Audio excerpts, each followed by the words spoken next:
سوال یہ ہے کہ قبر میں ہی عذاب شروع ہو جائے گا اور ثواب شروع ہو جائے گا، تو پھر جو اعمال نامہ دائیں ہاتھ میں اور بائیں ہاتھ میں ملنا ہے تو پھر وہ سسپینس کیوں ہوگا؟ کیونکہ پتہ تو قبر میں ہی چل جائے گا کہ عذاب ہو رہا ہے کہ ثواب ہو رہا ہے، تو وہاں پہ سسپینس کیوں؟ سسپینس کوئی نہیں ہے وہاں. کس نے کہا ہے سسپینس ہے؟ کوئی سسپینس نہیں. آپ قبر کی بات کرتے ہیں، موت جس وقت آ رہی ہوتی ہے، بلکہ موت آنے سے بھی پہلے جب ملک الموت آتا ہے تو اسی وقت کلیئر ہو جاتا ہے کہ اس نے جنت میں جانا ہے کہ جہنم میں جانا.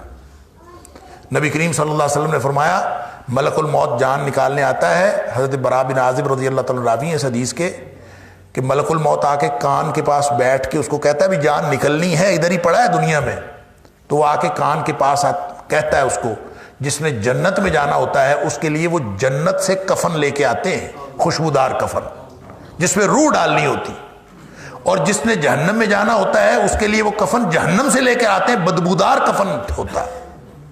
فرشتے ساتھ ہوتے ہیں، ڈیوٹیاں لگ جاتی ہیں، سب بیٹھے ہوتے ہیں. وہ آ کے کان میں اس کے پاس کہتا ہے یا ایتھا النفس الطیبہ، اے پاکیزہ روح، اخرجی نکلو، اللہ اکبر، الی مغفرۃ من اللہ ورضوان، اللہ کی مغفرت کی طرف اور اللہ کی خوشنودی کی طرف نکلو.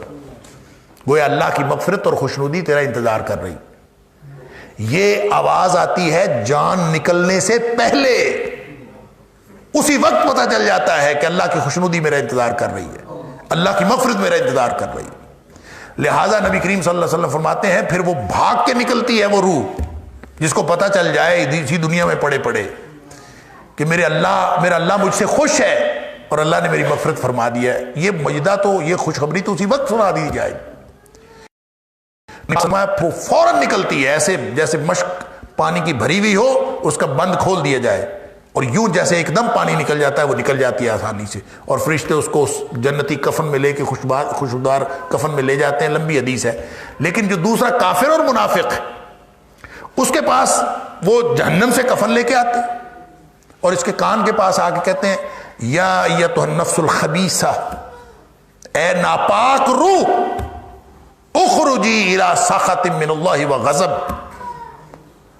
نکلو اللہ کی ناراضگی اور اللہ کے غصے کی طرف. اللہ کی ناراضگی اور اللہ کا غصہ تیرا انتظار کر. جس کو اس دنیا میں پڑے ہوئے یہ پتہ چل جائے کہ میرے اللہ کی ناراضگی میرا انتظار کر رہی ہے، میرے اللہ کا غصہ میرا انتظار کر رہا ہے، تو وہ کیسے نکلے گی؟ تو نبی پاک صلی اللہ علیہ وسلم فرمایا فتفرق فی جسدہ، وہ پھر جسم کے اندر ہی چھپتی پھرتی ہے، باہر نہیں نکلتی. پھر اس فرشتے کھینچ کر نکالتے ہیں. اللہ اکبر. اور آپ نے مثال بیان فرمائی فینزعہ، پھر اس کو نکالتے ہیں کھینچ کر، کما ینتزع الصفود من الصوف المبلول، جس طرح گیلی اون کے اندر لوہے کی گرم سلائی ڈال دی جائے اور اون اس کے اندر چمٹ جائے تو پھر اس کو کھینچ کر نکالا جائے تو جس طرح وہ اون تار تار ہو جاتی ہے. فرمایا اس طرح سے فرشتے اس کو کھینچ کر نکالتے ہیں.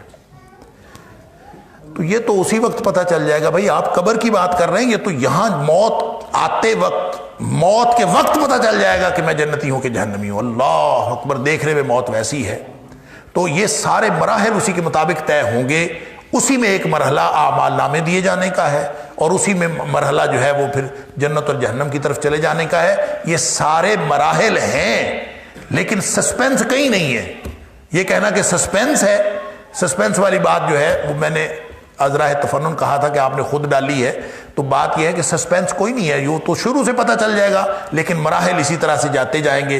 اور جو اس کا مطلب یہ ہے کہ جو شخص اعمال نامہ بائیں ہاتھ میں جس کو ملے گا وہ اس وقت تک کوئی نہ کوئی توقع رکھے گا کہ شاید میرے اگلے حالات ٹھیک ہو جائے.